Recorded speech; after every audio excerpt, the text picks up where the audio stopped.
said and done in the middle of the night and you're fast asleep, my love. Stay awake looking at your beauty, telling myself I'm the luckiest man alive. Cause so many times I was certain you was gonna walk out of my life. Why you take such a hold of me, girl, when I'm still trying to get my act right? What is the reason when you really could have been any man you want?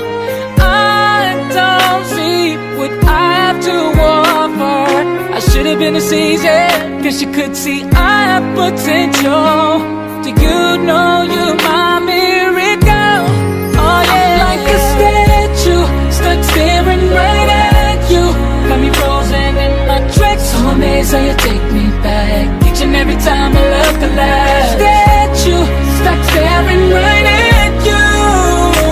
So when I'm lost for words, every time I disappoint you, it's just cause I can't believe that you're so beautiful. Stuck like a statue, don't wanna lose you, no. Stuck like a statue. Ask myself, why are you even with me? After all the shit I put you through, why did you make your heart so? So ayan, God bless sa ating lahat. Pasensya na at naisingit ko tong video na to kasi ito yung pinaka-importanting date sa buhay ko na pumasok ako dito sa imo. Gusto ko lang batiin happy first anniversary sa taong nagtsatsaga sa ugali ko na kahit napakamaldita, bunutin, nandiyan na lahat, tuyuin, hindi pa rin siya nagsasawa na intindihin ako. At kahit na hindi ko siya pinapansin minsan, ang dami na yung chat sa akin, pero props ko lang naman talaga yun sa kanya na hindi ko siya pansinin kasi gusto ko siyang surprise for our first anniversary. Ayan, Ali, happy first anniversary to us. Thank you for everything kasi lahat ng sakripisyo mo, appreciated ko lahat yun.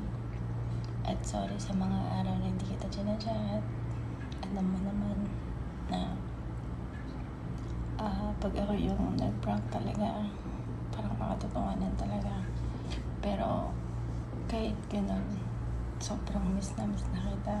Pero tinitiis ko lang para ma-surprise kita dito sa anniversary natin.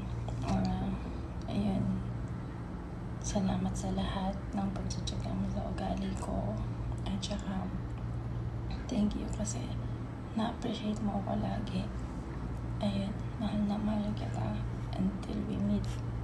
And I love you. And dito lang ako palagi, ha? Ayan, happy anniversary.